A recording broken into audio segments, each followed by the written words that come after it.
Alright guys, back more Saints Row. Continuing on.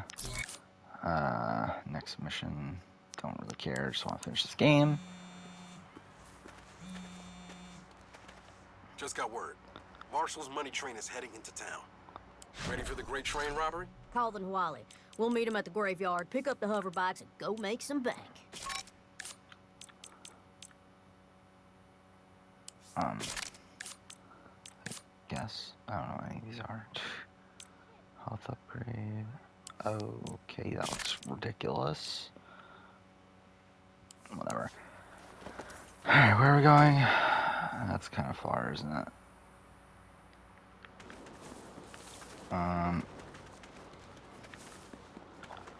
Well.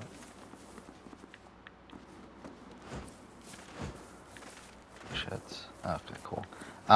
Yeah, I was listening to my Final Fantasy 15 universe videos. So I'll just continue doing that. I just don't care about what's going on in this game. Again, this is a video I was pretty proud of. Kind of disappointed I didn't get any views at all. Because I was thinking, it's like, okay, it'll probably like not do well right away, but like eventually it'll pick up views. It'll be like my Assassin's Creed novelization video, where like that bombed right away, but then like now it's up to like 15,000 views or whatever. Yeah, like this just never got any. It's been what, 2.5 years? Is that what it is? Wait, when did this come out? No, a year and a half. Yeah, a year and a half. And yeah, it just never got me. It's at like 218. But yeah, I think this is a great video. I'm genuinely proud of this video. This does also cause ascension within the Kingsglaive, which again, it is cool to see how Regis' decisions affect the people within his rule, which also adds a bit to the world building here. Luna also plays a major role in the film with her meeting up with Nix and ends up working with him throughout the film. Another prominent character here is Glocka, the supreme commander of the Niflheim army, Okay, and the main could more antagonist, detail on who's that. revealed his secret identity of Drautos. And Glocka ends up killing the council members and eventually Regis in his final stand. That is a great moment for his character, and I do really like the depth that this film gives to the character of Regis. The film also shows how Luna got the Ring of the Lucy, which she eventually ends up giving to Noctis in the main story. But during the final fight with Glocka, we do see Nix put on the Ring of the Lucy in a last-ditch effort to take him down, during which he calls upon the spirits of the past kings of Lucius, who grant him their power with the cost of his life afterwards. And we get this pretty awesome looking fight that goes throughout the city, really feeling epic in scale, similar to some of the major boss battles. I do remember though, I did originally put footage in this, and then I got copyrighted as part of his compromise. to where I didn't want to still images with like the actual footage being used as like a background. Going full circle, taking us to the events of the main game. Which I do have a lot of respect for what this film does as a prequel to the main game, and I do think it works better as its own piece of media than most other pieces of transmedia. Though realistically, I can't imagine someone watching this with no intention of playing Final Fantasy 15 to begin with, as even though I do think it still works well enough on its own, there are certainly better films to be watching. I also feel like knowing the context of Final Fantasy 15 does make this film a lot better. If you're out and about traveling Florida's toll roads, there's a little thing you should have that can save you months with a good pass. Right on time. Watching, I also feel like knowing the context of Final Fantasy 15 does make this film a lot better. Next thing to talk about is something I had no idea existed before making this video. Forgot about this. The Parting Ways, a free web novel they released that takes place before Kingsglaive, telling the events that occurred the day before the start of the game. Through this, we learn about what the gang are doing. With us seeing Noctis and Ignis heading out for the Citadel, and this novel really shows more of their bond. We do see Gladios being prepped for his role of protecting Noctis, which leads to us learning more about the treaty and how it would affect the Crown's Guard and the dynamic within them. Prompto is there. I mean, he does have the storyline about meeting up with his parents, but it really doesn't even lead up to anything. We do also learn about other characters of the Citadel, like Gladios' father and Ignis. I guess I'll actually pay attention to Before the the whole story of Saints this, I thing got guess. started, I got depressed and ordered a whole lot of knives. What part of the video is this? I figure if this is our 15 only run minutes. together, you should at least get a souvenir. Pretty sure most of this video is just It's the beautiful. DLCs, right? Thank you. Yeah. Let's get that money. Yeah, DLCs is like 13 minutes of it. Then Dawn of the Future is like 10 minutes. Which car is the money on? Hard to tell from the surveillance. Gladios' father and Ignis' Then we uncle. hop on We the will see back more and work from our way Iris up and till we Core find to it. get some further background on the Kingsglaive that leads into the film. We also get a scene involving the gang cleaning up Noctis' apartment that leads set up for their trip, and we get to also see Regis the day before the main game, with him knowing what is to come and him dealing with knowing his fate. And all this is really great background that again, I didn't know existed. And was it necessary? No, but I did like how much they were able to cram in here to flesh out the story, which is cool experience and something that's really connected to the story and characters of Final Fantasy 15. Now let's talk about the paid DLC, starting off with the multiplayer DLC Comrades, which at the time of this recording has already been shut down in terms of its online functionality, but I have played it briefly in the past, though never extensively. It's never really playing it much more than I already have. The game includes up to 4-player co-op and is set during a 10-year time skip in the main story where you play as a member of the Kingsglaive and eventually face off against Lahava, which leads to the only somewhat worthwhile point from the DLC, with Kingsglaive battling themselves to protect the Guard, Noctis' resting place until he awakens, which again doesn't really matter to overall plot, but is a nice piece of additional lore to the series. Now for the more notable DLCs, each being focused around a different character. The initial set of DLCs focus on each member of the gang, with the first one being episode Gladios. The game provides us play pretty solid in the main game, especially in the Gladios section from chapter 13 of the game, as it has clearly raised assets, but the combat here is more focused around a rage meter that increases the amount of damage you deal, and he does also have a valor gauge that allows you to use special attacks. We're close. Hang in there. As it really just feels like filler to make you feel like the DLC was more worth your money. Narratively, this DLC is probably the most pointless of the bunch. It just feels like something they made just to have a DLC with Gladios. I already talked about how much I hated Gladios leading the group in the main game, but to Actually, I'll probably watch my Small Things YouTube video. That was actually Overboard's involvement here, where he does act as a mentor figure to Gladius, and you do have some interesting conversation with him where we learn more about his background. But this DLC overall is pretty short, and the mission easily less than an hour, and it mostly comprises of just walking through ruins and getting through a multitude of combat sections. You eventually beat Gilgamesh just as Corey had in the past, and Gladius ends up leaving to return to the game, which again just makes us feel like an unnecessary DLC. The next DLC is episode Pronto, which takes place after Pronto gets separated from chapter 11 of the main game, and gameplay-wise probably displayed pretty differently from the other playable characters, through more of a focus on range combat and the elements of like a third-person shooter. That was a big chunk. The video I'm talking about, not the game. And the game overall is janky. But... Narratively, I did like Pronto or Gladius, but that's not really saying much. I mean, after being separated from the group, Pronto is found by Aztec troopers who take him to production facility where he meets up with Arden, who tells Pronto that this is where he was born, which from the main story becomes true. It is cool to see Pronto's first reaction to hearing this. As he escapes the facility, we learn that the Empire did produce demonized human clones, which all look like him, realizing that it's the truth, that he was born there, and he does end up confronting Burstall, the lead researcher on the project, who he turns out to be a clone of, and ends up killing, which I did enjoy a lot of this, and how it progresses Pronto's character. It's also around here where Arnea shows up, infiltrating the facility as well, which ends up helping Pronto escape. And I did like seeing Arnea in this DLC, as I always liked her as a character, which just didn't have that much to do with the main story. And while again, they could have done more for her in the DLC as well, I did like seeing more of her, and I did like the dynamic between Pronto, especially when she ends up helping him through his identity crisis later in the DLC. Overall, I do feel like this is a much better exploration of Pronto's character than Gladius' DLC was of him, with Pronto exploring those memories of him as a child that we do see in the Robbery of the anime, and he does end up teaming up with Arnea to take down Burstall's creations, which does lead to the final boss battles in the game, including this massive set piece involving shooting a machine gun that feels pretty grand in scale. After defeating Pronto ends up heading to Gralia to meet up with Noctis for the scene. Oh, shit. At least Noctis fighting him in the main game. But overall, I did like episode Pronto here. It's certainly better than Gladius', but I do still wish I had more of an impact on the main story. Next up, we have episode Ignis, which was intended to be the final DLC of the series, and to me, it was the best of the first story. While episode Pronto was longer and probably is a deeper dive into Pronto as a character, episode Ignis is one that ties back to the main story the best, and still does have some great character moments for Ignis. It is the one that's the most interesting to me from a conceptual standpoint, as well as it tells the events what happened in Noctis after Noctis' battle with Goliath. Now, gameplay-wise, it's pretty similar to the main game.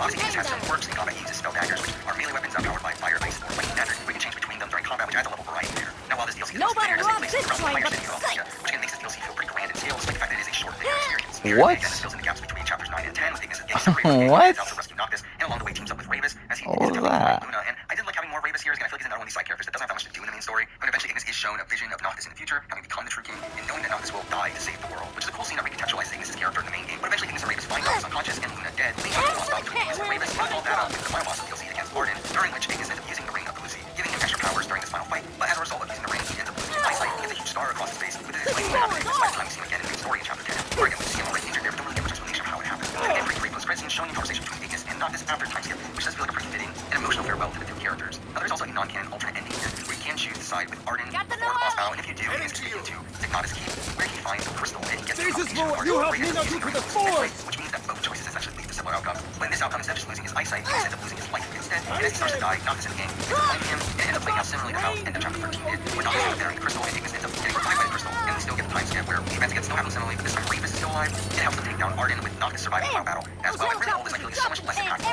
for Noctis' character. I think so much what Noctis goes through chapter 10 on is so impactful to his character, and this ending is just gonna skip all of that, and it doesn't even end with him having to sacrifice himself. I think this feels like a cheap version of the main story's events that feels like a worse and less satisfying ending to the series. The episode as a whole is pretty short in my eyes, again pretty short, only takes about an hour to finish, but I did enjoy how much it adds to the original story, and I think it's more fun to play than the previous DLCs. Now with that, let's move on to the final DLC, episode Arden. Before we talk about the actual DLC itself, we have to talk about episode Arden Prologue, which is a short animated film that shows us a bit of Arden's backstory, and I mean, it's fine. To be honest, I felt like we knew a lot of what this anime showed us from other forms of the series, with even some things that showed in episode Arden feels itself. So I mostly find this anime kind of unnecessary, and we see more of characters like Samus and Gilgamesh here. We see some of Arden and Era's relationship, we see some of Gilgamesh killing Era, and the gods choosing him as the true king, along with Arden being imprisoned on Angel Guard, which is where he's found during the events of episode Arden. I mean, this film is fine for what it is. I mean, obviously this did come out before the DLC, and I didn't watch this after I played the DLC, but to me it does still feel like a pretty unnecessary piece of media. And with that, let's move on to the actual DLC, which as I mentioned before, was not something they initially intended on making. There was initially only going to be those 3 main DLCs, but due to the success of the original batch there, they decided to make a season 2 of DLCs that was going to comprise of 4 episodes, the first of which being episode Arden here. And when playing it, you can clearly tell the difference between this and the previous DLCs, with this one feeling much more like its own individual game than just an expansion of what we see in Final Fantasy 15. I think you can tell the amount of work that they put into this DLC, and I think conceptually it is fantastic, as it's following the main antagonist and Arden showing his backstory along with some events that lead up to the main story. The base gameplay is approached a similar way to previous DLCs, where Arden still moves and fights a similar mold to Noctis, but with his own flair thrown in there, with the most notable being his ability to modify his enemies, though really I never found this to be that interesting of a gameplay mechanic. During certain sections, you also have the ability to summon Ifrit, and by doing so, unleash some powerful techniques. There's also a bit of customization here, the ability to buy various hats, but to me, they never really bothered too much with it. Another special Oh, part of this play this one. I want to see it. kill mode,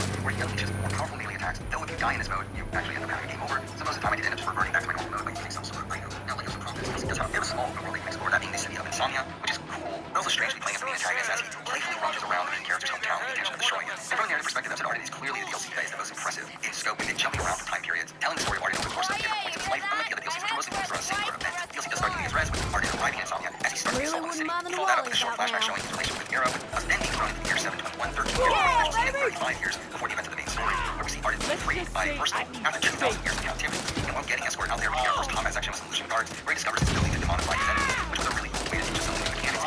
We then skip 7 months later when Arden awakens in Personal's lab, where you get this explorable section that gives so much lore about the world of August, from the geography to the politics, and this really serves the way for Arden to learn things as well. This also reversal shows Arden the most body of Ifrit, with this explaining how Arden took control of the Inman. We also eventually see Arden regaining his memories, in which he learns that he was really chosen to be king, which his brother Samus eventually takes that role, and now with the hatred for his brother, Arden decides to spread the Star Skirt and find a way to enact revenge against him. And that's when we jump forward back to that first mission where on Mount King's Day in Insomnia, Arden begins his infiltration of the city, where we see him disable a bedrock fires, which I found to be the easiest section of the DLC, as you're essentially doing this similar sequence of events over and over and over again, with very similar styles of combat sections. And this definitely takes up a good chunk of the DLC gameplay, which is why we consider DLC takes downside. But after that section, we reach the end game with Arden Let him come.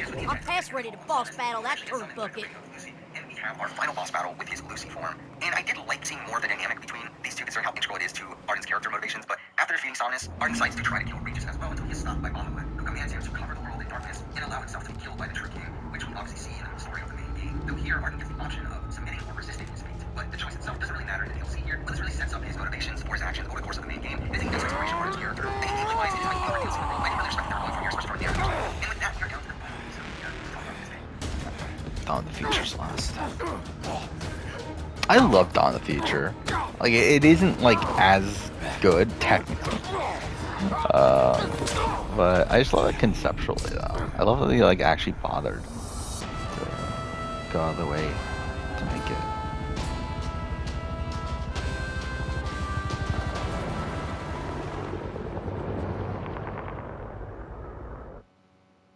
Sorry if I surprised you. I thought stealth would be our ally. Oh yeah, no, I mean, wow. This piece of media, Just at the time doing of it pretty recording, hard. that is the novel, The Dawn of It was the Future, nothing. which, if I you know, don't I know the just- story behind this book, as I kinda previously mentioned, working actually out Arden was supposed to be the first of a four-part series. However, the following three parts never came out, largely due to the departure of Hajime Tabata, the director of Final Fantasy 15, which led to the development team of the production of the second part of Final Fantasy, which is now known as Forspoken. But that meant that the DLCs were formally cancelled. However, with the entire plot Get me out of here, I need a pickup! instead. So here we have The Dawn of the Future, which I really did enjoy reading. But the entire time doing so, it just made me feel like what could have been. Where I feel like so much of this would have been really interesting to see in game form. However, obviously now this is regulated to this written form. This proposal serves as an alternate ending to the main game and tries to once again give us a more happy outcome for these characters. And I feel like that conceptually that this exists, but realistically, based on I the know themes how of the to main handle story, myself and the entire against story rolled around, I Marshall. feel like the main game does have a more satisfying ending to me. As for narrative, is structured into 2 chapters, each representing one of the DLCs that was planned. The chapter does cover the events of episode Arden pretty faithfully up until the end, where it makes it clear that Arden was supposed to deny his fate, which sets up his entire alternate timeline. Outside that, everything just plays out the same up until that final scene where we do have Arden wait for Noctis' arrival at Citadel, only for it to not this who arrives, but instead a revived Freya instead, which is a cool twist and makes you really interested in what else has changed in this alternate reality. And beyond that, it is all unseen content, with chapter 2 being what would have been episode of Armenia, which to me is probably one I'm most disappointed that we didn't end up getting to see.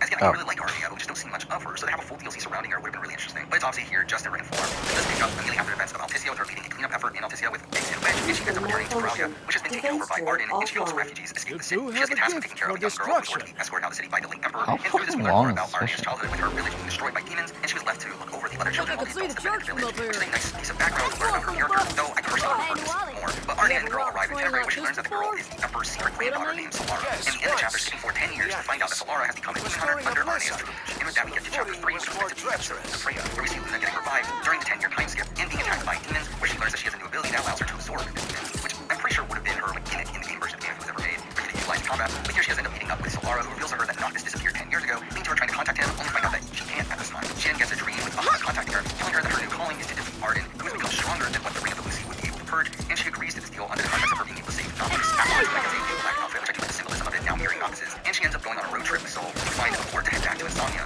during which they obviously bond, and I do like their conversations about Luna's struggle over doing what she wants versus doing what she considers her duty, which comes to a head when she ends up helping Soul rescue Arnia, which I'm sure would have been a pretty cool boss battle in the game version of the game. But during this rescue mission, we also learn more about Era, who was the first Perhaps Oracle, we and learned can that use Luna's these to make powers our can be used to escape. absorb the Gotta Star find Skirt, the and also we have money Luna being asked to save Arden, which clearly sets up her redemption arc later in the book. Afterwards, she gets another dream, this time from Tatiana, in which she is warned that Bahamut is using her to gather the darkness to destroy the Eos, and we really get the setup here for Bahamut being the main antagonist of the series, leading to the other chapter where we return to the scene of her arrival at the Citadel, where we find out that she's not there to kill Arden, but instead to work with him. And that's when we get to the final chapter, what was supposed to be episode Noctis. It starts off with Noctis within the crystal, where he sees the memories within it, seeing these flashbacks of Arden and Samus, during which he gains sympathy for Arden. And I did like how this dived deeper into the philosophy associated with these two brothers. We also get a lot of self-reflection here with Noctis now regretting not sympathizing with Luna and realizing how immature he is, and now having the intent of paying back those that have supported him. Noctis also has a conversation with Regis in his dream, which I thought was interesting now with the context of Noctis knowing that Regis knew what was to come. But after this, Noctis awakens and finds Soul waiting for him, who guides him to Hammerhead, with Soul replacing the role of Talcott in the main game, with catching him back up to the current events, including what happened to Luna with her arrival and her new powers.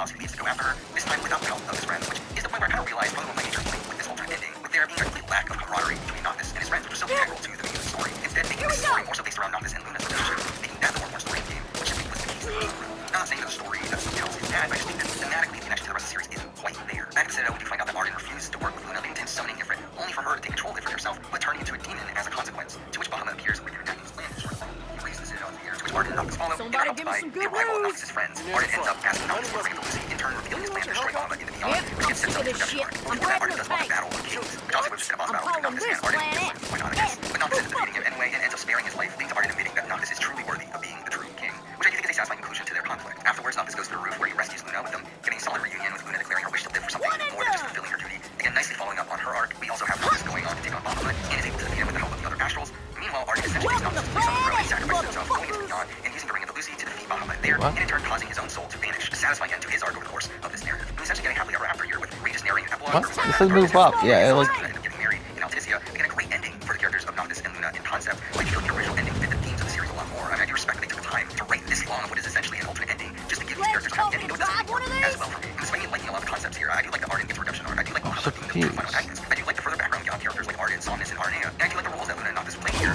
But to me, this just feels so much like a fan fiction. What is going on? I think the game's glitched, right? That I care enough to talk about. This video ended up being way more expansive than I ever thought it was going to be. I originally thought this was just going to talk about the DLCs, then it expanded to Kingslave and the Brotherhood and then Dawn of the Future, and then it was just a whole massive rabbit hole from there. But I do feel like this feels like an inclusive video on my thoughts on Final Fantasy. I think the game is glitched, right? In its world and its characters, I've grown to love. Now, even more so, beyond the course of that original game. While the pieces of media themselves are very hit or miss, I did end up enjoying the process here of experiencing a lot of Somebody give me some good news. But that does wrap up my thoughts on the series of Final Fantasy 15. I'm pretty sure I'm doing very similar to this I'm sick of this shit. I'm grabbing the tank. What? I'm calling this planet. Alright. With new Cascade Platinum Plus, I load this. Yeah, it's so weird. It's been over a year since my fucking Mass Effect videos. No, not that one. This one. This is the one I want. To the player, to where the only time I've ever died while playing this game, I still love this game's world. Alright. Personal favorite games in the Final Fantasy series, I will be talking about Final Fantasy 15, which I do find to be a hard game to really sense. It's a game I love the first time I played it, and because I do feel very attached to this game, over the course of my most recent replay, I do feel like my opinion on this game has, as a whole, dropped. Not significantly to where I dislike the game now or anything like that, but I do think replaying the game now, I do recognize many of this game's flaws, particularly from a narrative perspective. Again, I still love the game, I still love this game. Okay, so the game was glitched. But I would be lying if I didn't say I came out of this playthrough with way more flaws than I thought I had coming into it. Let's start getting more in detail here, starting with the gameplay-related aspects of the game. So let's start talking about the open world. Now, most of the game does take place in the Kingdom of Lucius, and we spend most of the game traveling further and further away from the kingdom's capital, Insomnia, with more sections getting unlocked chapter after chapter. Now, the main way you navigate around the open world is through your party's car, the Regalia, which I really love as a system within this game, where you can either choose to drive yourself or get Ignis to drive for you, which can lead to a lot of downtime when traveling to a location. But I do also like how the game handles this downtime, where the characters can randomly start conversations and bring up potential short quests for you to do. You can also use this time to really take in this open world, which obviously does have some pretty nice sceneries throughout. Though in comparison to many other open world games from the generation, like Witcher 3, Horizon Zero Dawn, Red Dead 2, this game's world does also pale in comparison to those. Outside of the Regalia, you can also rent chocobos, which you can find really fun right around the open world. I really like how the game experience over time, gaining new abilities to boon your experience, navigating around the world. This game does also allow you to fast travel to locations right in through the Regalia, which really does help out with trying to complete a lot of side quests in the game, which do make you go back and forth between pretty disparate areas. Now we talk about side quests, which for the most part you get from the same few characters, one after another after another, but a lot of them being pretty similar, really just changing the locations that you end up going to. There are a set of quests where you have to get particular fish, one where you have to take photos at certain locations, ones where you have to retrieve dog tags for dead soldiers, ones where you have to retrieve items for vendors, and these missions don't really vary too much from what you would expect from a typical RPG. You know, a lot of special quests for clearing out those enemies, which at first I didn't mind this repetitive gameplay loop, but the loop does go on and on and on, in which it really feels like a never-ending cycle of quests that really did start to bore me. After a while, in general, I would say that most of the side content in this game doesn't really tack on, it just feels like something that is there to grow along the game or actually enhancing the experience. Now, like most RPGs, there are dungeons in the game, and some of them are included in the main story, though a good chunk of them are purely optional, and for the most part, they are relatively simple, though some of the higher level dungeons did really annoy me. I didn't end up finishing all of them on my replay, though through these you get some of the better royal arms in the game, special weapons that end up being the best weapons to use within the game. Now, talking about the combat system, which I remember loving when I originally played it, but again, on the replay, I do look at it as an inferior version of Final Fantasy VII Remix combat, which improves upon a lot of what this combat system does. I mean, this game is an action RPG, so combat is in real time, but you have the ability to freeze time in order to more methodically choose your attacks, just like Final Fantasy VII Remake. While there is a wide range of weapons you can use, I typically focus around using the royal arms. Again, they are typically the strongest weapons in the game, though even within just those, the weapons do vary quite a bit, so I never really felt the need to go beyond the royal arms that I have. Now, something I do have a bit of an issue with here is I never like the controls of the game's combat system, and the game does have other layouts for you to use, but none of them were my ideal. It does have your once typical melee things attacks, went as but you can also planned. warp between locations that can add a quicker pace in the combat system. Also, just allow you to order navigation at points. Noctis can also air step, which can lead to some aerial combat as well. You can also use firearms. Nice, social pauses. That enough to cover the crew? You're goddamn right it is. You might even have enough left over to buy some proper stemware. Then they wouldn't be mugmosas. Thanks for your help. Thanks for the knife. Think about what I said. I will. And if you guys need anything, just call. Sure. He was a nice guy. Sad to see him go. He carved out Sergio's heart. Okay. He was an intense guy. Sad to see him go. Hey, we had a big win today. We should do something irresponsible to celebrate. What do you have in mind? Oh, I don't know. The money fight!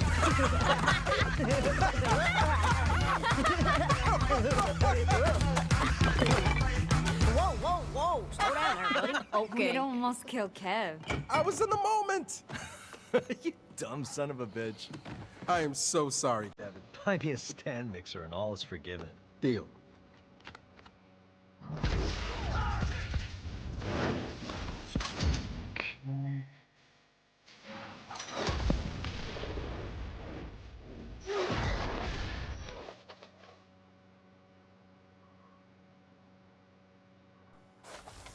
I could do this all day!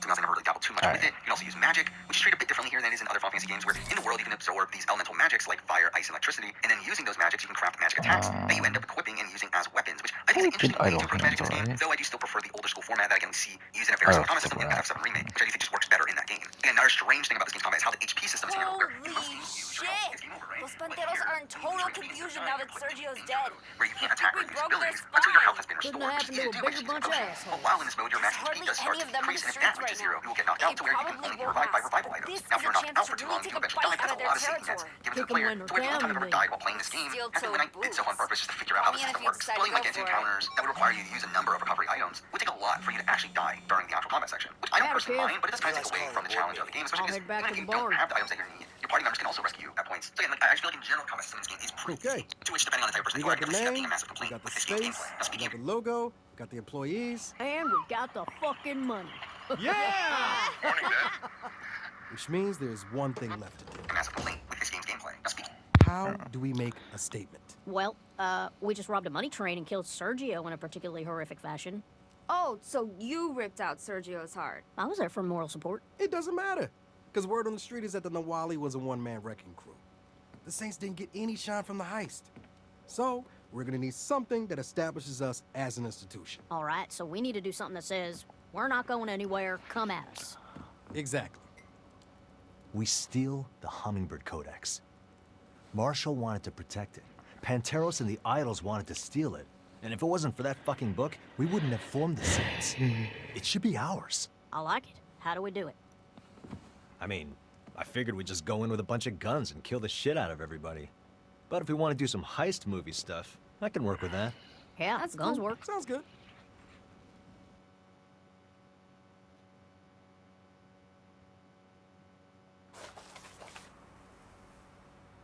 So the idols hide their stolen stuff in an abandoned boat shop? Under the boat shop.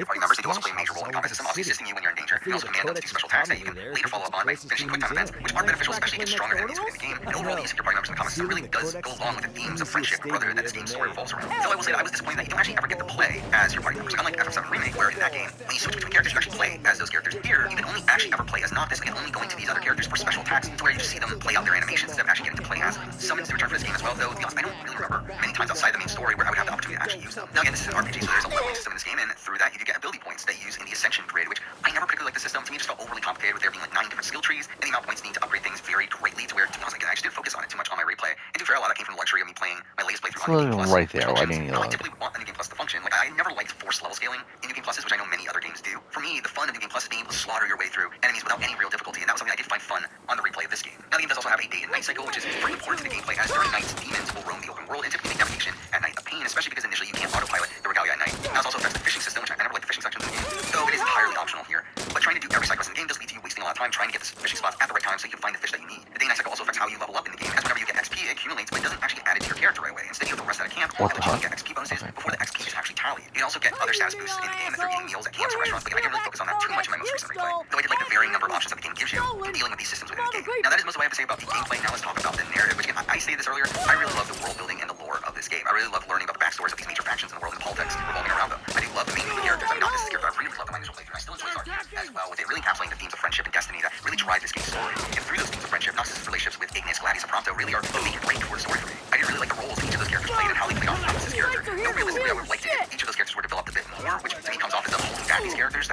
DLCs that revolve around these characters, which I think you can definitely knock them for. Going back to those themes of friendship and destiny, those themes that are so prominent in a lot of the media I would consume when I was a kid, I do think that greatly factored into why I adored this game as much as I did on my first time playing it, as it did make me feel really nostalgic for a lot of these shows that I would be obsessed with when I was younger. But then I think it's time to run through the story. Right off the bat, what you guys see from the penultimate fighting game with Euphrates, which I was telling you a strange way to start here. I get that they're trying to introduce this theme of friendship and brothers right away. But at the end of the day, to me, it felt like a really unmemorable way to start the game here. But then obviously get to chapter 1 where we catch up with Noctis and his friends as they are beginning their journey to Alticia for Noctis' wedding to Luna Freya, and you get a great scene early on of the Regalia breaking down and the group having to push the car while Stand By Me plays in the background, which the prominence of that song always felt jarring to me, especially coming from a JRPG, though obviously it does fit within the game's themes. Now through this chapter, you also get your typical tutorial sections, introduction to some side characters like Cindy and Sid, who don't actually end up doing much within the story. I mean, they are notable figures, Cindy in particular, but it's like, at the end of the day, they didn't really need to be there. The chapter concludes with the news that Niflheim has attacked the city of Insomnia, killing Noctis' father, and stealing the crystal that resides within it, really setting up the major conflict within the story. Though I will say that it's really ridiculous how this chapter revolves around finding a way to Alticia, which despite that goal almost being accomplished here within chapter 1, it does take until chapter 9 for that goal to actually get accomplished. Chapters 2 and 3 are really where the game opens up, where at this point you do a good bulk of the side content, and the game really encourages that you do some of that through the recommended levels for the main missions. Chapter 2 revolves around meeting up with Kor, who is Noctis' mentor figure, and we get introduced to the Royal Arms and the dungeons, but we also get tasked with retrieving the Royal Arms, which we do see more of in chapter 3, which further delays the story's progression, and really that is something I noticed on the replay here, is how slow the game takes the first half of its chapters, really dragging things out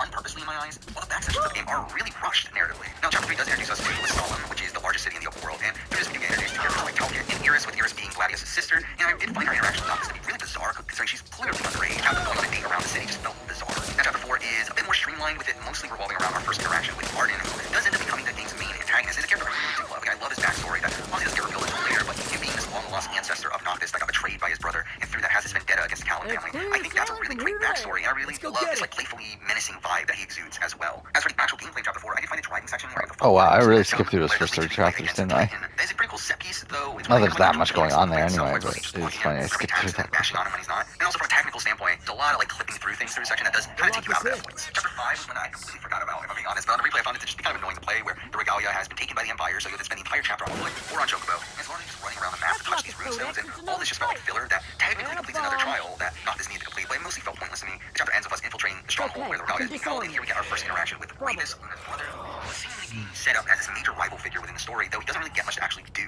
After getting the Regalia back, we start chapter 6, which mostly revolves around driving to Cape Kayam, where we plan on setting sail for Alticia, finally, and we end up driving here with Iris in our party, and our opportunities to do side activities along the way. But I like how this chapter gave you the option of whether or not you wanted to do these side quests instead of forcing them on you. Though once you get to the Cape, you would think, oh, we're finally there, we're finally going to Alticia, but then we learned that no, the boat needs to be repaired, wait for Mithril ore, and we spend chapter 7 getting it, and very clearly just feeling like filler. Also strangely during this chapter, Gladius just leaves our party for like no reason, other than to just make a DLC revolving around him. But without Gladius in our party, Aranea ends up joining our party for this one dungeon while we find the ore, and while I found this mission pretty annoying, I didn't really like Aranea as a character. I just really wish she was. As after this, she really only has one more minor appearance in the game, it just feels like a wasted opportunity. And this does lead to chapter 8, where we now need to power the ore, and we go to a power plant in Lestalem, where we work with a mysterious stranger who looks and sounds just like Gladius. And I found this to be really dumb that this is how he's reintroduced to the game, as he isn't given really any context on why he's even there helping out the power plant to begin with, and also like why he even disappeared to begin with. Like, really dumb. After this, it is time to go to Alticia, so we say goodbye to the people of Lucius, which is the final time we see a lot of these characters in the main story. And this does lead up to chapter 9, where we travel to Alticia, and I do like again how the game gives you the option of either skipping straight to the city, or you can see their entire trip there, which fills a lot of dialogue that really serves as exposition that I really found interesting to listen to. As again, it really rounds out the world and the lore of the series. To have that while also seeing the scenery along the way was a really cool moment here, though again, that's entirely skippable. And the city itself is clearly based off of Venice, and aesthetically it looks really nice, but I always hate the level design here, where I always found it just kind of annoying to navigate through the city. Whenever I play the first mission of this chapter, I do usually get lost on my way to the destination. But the chapter does end with one of the cooler sections in the game, where we have to fight against Leviathan in the middle of a crumbling city. Now I will say that like the fight, I never love the actual game mechanics of the fight itself, where there's a lot of warping all across the map and hitting Leviathan as much as you can until the next phase of the fight begins, but this also acts as a massive turning point for the story as well, where in the middle of all this, Arden ends up killing Luna, and she ends up handing Noctis the Ring of Lucy, which plays a pretty important role later on. But after this, the tone of the game becomes pretty somber, really for the rest of the game's narrative here, where we find out that Ignis is now blind, and Noctis learns of Luna's death, and they now board the train, heading for the capital of Niflheim in the hopes of getting the crystal back in order to save the world from the Starskers, which is now threatening to throw the world into an endless night. And this entire chapter really just shows her being pretty broken, with Noctis obviously supporting Luna's death, and being really close to his friends. We also have a bit of a mini dungeon where we are limited by Ignis coming along, we have slowing down the group obviously to being blinded. Overall, I do find this section kind of tedious, though narratively it does show the game trying to work out their issues. Chapter 11 is more of a straight shot, with entirely being this set piece of fighting against the Empire, warping from ship to ship, and moving across the train. All this is really cool. Prompta also gets separated from the group here because DLC, but also because Noctis is tricked into pushing him off the train by Arden. Overall, this is a pretty short chapter, and to be honest, one I kind of forgot even happened before my replay. Chapter 12 is another really dark point for group Noctis lost Prompta, even though now nearing the Niflheim capital completely underhand. But to be honest, I found this chapter pretty forgettable outside of Noctis Okay, fine. This is going to be an epic statement because that yacht is guarded as fuck. And every damn one of them is gonna learn what happens when you try to blow up the site. Hells yeah! This is where Chapter 13 really picks up narratively, but also goes kind of down to gameplay-wise, where Noctis gets separated from Gladius and Ignis, and the game gives you a choice over who to follow. We're gonna want a different way back. They even bothered to have this option of going for this more narratively important route, but also one that is very gameplay-wise in the Noctis section, or going for Gladius and Ignis, where you do miss out a bit narratively, but you can at least get to the meat and bones a bit quicker. Hey, Nina!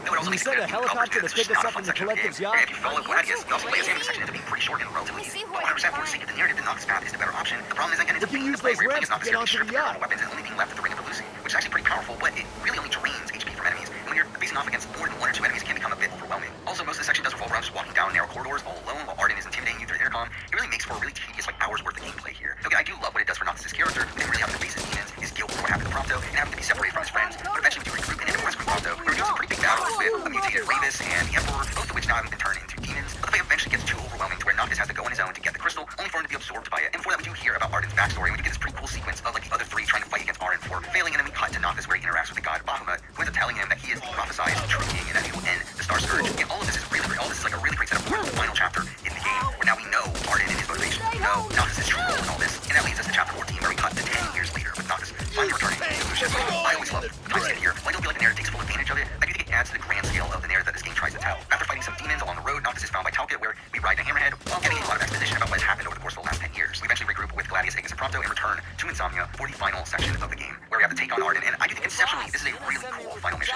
to be running through the ruins of Insomnia, fighting demons along the way. But in reality, within the game, you can mostly just run through most of them. You don't actually have to fight the majority of them. Though eventually you do get to that Ifrit fight from the intro. Then again, I think it's kind of underwhelming. Again, considering it was set up all the way back at the beginning of the game. When you actually get around to it, it just comes off as a pretty standard boss battle. It doesn't really do much of note. But it is followed up by the final boss battle in the game in the fight against Arden. And I always love this final confrontation. I'm playing as this older Noctis that has now gotten more control over his abilities. He's just really awesome. I do think the progression of this fight, where it kind of goes in the opposite of what you expect it to be, where the fight starts off with them flying all around the city, but ends up with them being a more grounded fight by the end of it. I do find this to be a really satisfying final boss battle. And we do follow it up with Noctis ascending the throne and sacrificing himself to end the Star Scourge. And we get to see the Astral Realm, where he does reunite with Luna to destroy Arden once and for all. Which that alone does feel like a bit of a conclusive ending to the story. And the major story arc is completed within that, but we do get a couple more scenes afterwards. The first of which being a flashback to the night before the final mission, where we do get this really emotional scene of the group around the campfire and Noctis saying his goodbyes to the gang, which I was really happy to see, because I do feel like that is a scene that was really missing before the final fight. And it really felt like kind of wasted potential for the characters of Gladius, Ignis, and Prompto, where I don't feel like they get as satisfying of a send-off as I would personally like them to have. Even after the scene here, I do wish that they got more. But afterwards, we do get the actual final scene of the game, where you see the spirits of Noctis and Luna. Oh, I actually have to kill these guys. Scene, it is pretty bittersweet to see this ending here. But again, I still come out of the entire 10 here pretty underwhelmed by it. I mean, I do still really love the arc that Noctis' character goes through over the course of the game story, but I really feel like the story itself isn't told as consistently as I would really like it to be. I mean, again, the first half is really bloated for seemingly no reason, and then we get a really rushed second half here, where I don't feel like the majority of the characters are given the time that they need to give us closure by the end of the story. Like, while I do think the characters of Noctis and Arden are handled competently enough, I don't feel like any of the other characters have an inclusive ending to their stories in a way that makes it feel like they were holding back from telling us the whole story in order for them to potentially do more DLCs or transmedia in the future. Again, I feel like this is a game that is filled with great ideas, is backed up with some really fantastic lore, but the execution is largely lacking due to some really questionable decisions on how the narrative is structured, and there being some pretty clear content there that was cut for the sake of making more money on DLCs and also potential budgetary reasons. So overall, in Final Fantasy 15, it really is a game that is held together to me by its great concept. As again, in reality, I've realized that doesn't really execute on many of those concepts that well. The gameplay is a bit clunky at points. I do feel like Final Fantasy 7 Remake has kind of perfected the issues that this gameplay had, making it a much more polished combat system and having a much more visually appealing world. While at this way, I do feel like Final Fantasy 15 feels a bit dated. Narratively, I feel like they waste so much time early on with story beats that don't end up mattering, only for them to rush through a story that actually does matter by the end of it. But as a whole, the love I had for this game the first time I played it, and the level of respect I do still have for what this game is trying to do, I still do hold a bit of reverence for Final Fantasy 15. They'll probably never go away, despite me now accepting the fact that it probably isn't as good of a game as I remember it being. So overall, those are my thoughts on the main game of Final Fantasy 15 5 years after its initial release. Now, through the process of replaying the game for this video, I did also end up playing the DLCs for the first time, and initially the plan was to do these mini reviews of those within the course of this video as well. After playing them and also being interested in experiencing some of Final Fantasy 15 transmedia. Alright. No, that's a whatever video.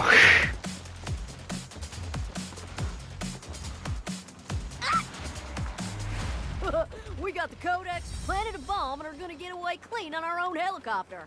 Now that's a statement.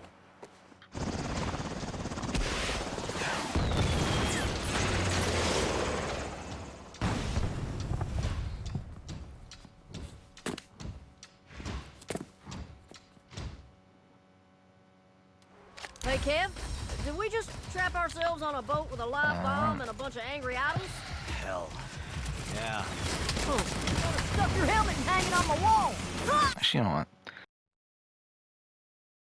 Just because I really don't feel like wearing it, and there's a fucking mic in the controller anyway. Let's just put that up. Yeah, I just don't really feel like wearing the headset, so whatever. Let's be on. There's probably actually yeah. There's gonna be an echo now, isn't there? But I don't know. Whatever. I don't care. Getting bothered by having to fucking wear the fucking headset.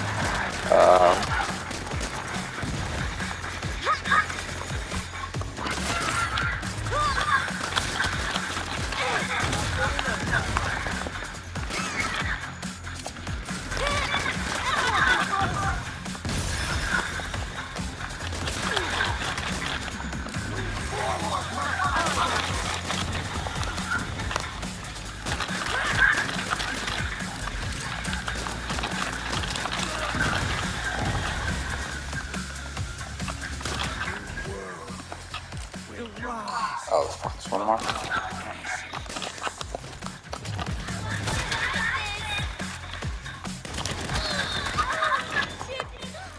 I'm here. 4 out of 6 collective members down. We should probably get out of here before our bomb blows up. Reckon so. Shit. Alright. Just keep your head down and run. Don't get too close to the flames and you'll be fine.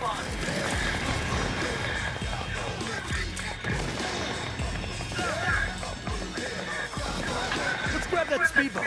Shove the codex in the water tank compartment. I'll drive. Sure. Things got a little cuckoo Ah, over fuck. Is there gonna be more shooting on this? Why does stuff like that keep happening to us? there. I don't know. Prison rides, railing trains. It's almost enough to make you question your whole way of... Look out! Idols on jet skis with machine guns! Let's fuck them up. Hells yeah! I'm gonna head for home. You give them a reason not to follow us. Embarrassing themselves now.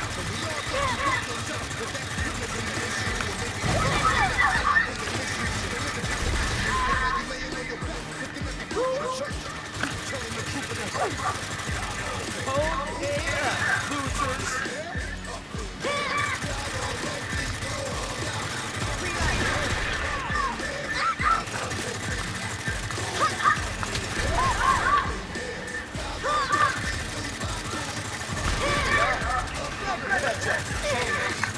This is so boring.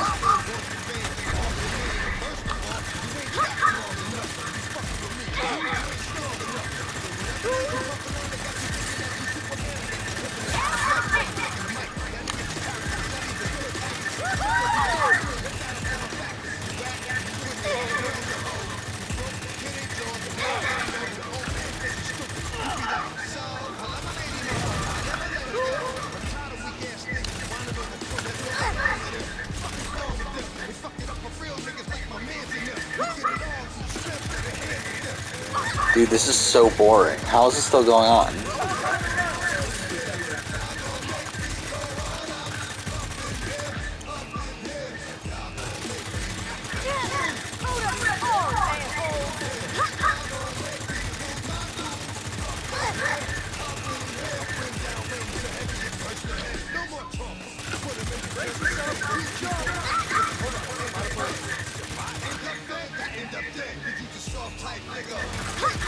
I did a 23-minute Final Fantasy VII Remake retrospective. How the fuck did I do that? Like, I love how, like, I did it at a point where, like, I didn't even get the game fully, like I do now. But We're good now. So, what were we saying? Huh? When? Just now, before the jet skis and stuff. That was great. Probably that when we also installed the codex and fucked up the collective HQ. Yeah, I'm sure that was talk about a goddamn statement. Hells yeah, partner. I kind of want to re-listen to my Nier videos. Oh.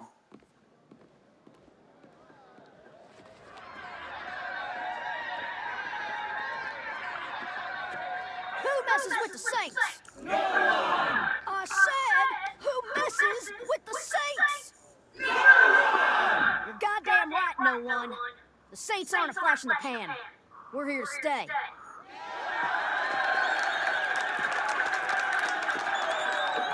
The four of us founded the Saints, but it belongs to all of us. It belongs to anyone who dreams of making something of themselves and are fucking tired of the world trying to hold them back. Life is hard enough without having to deal with middle managers with no discernible talent telling you how to do your job. without having to deal with assholes who have had every opportunity handed to them but never had to fucking work for a single one of them.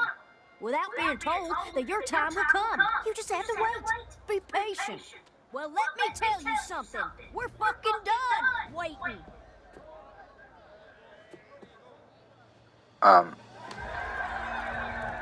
Cool. What a We had to masterpiece. work. Now it's time for us to reap the benefits.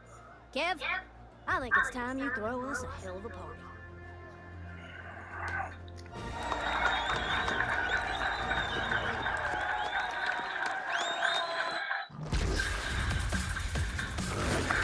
Okay. Couldn't give a shit.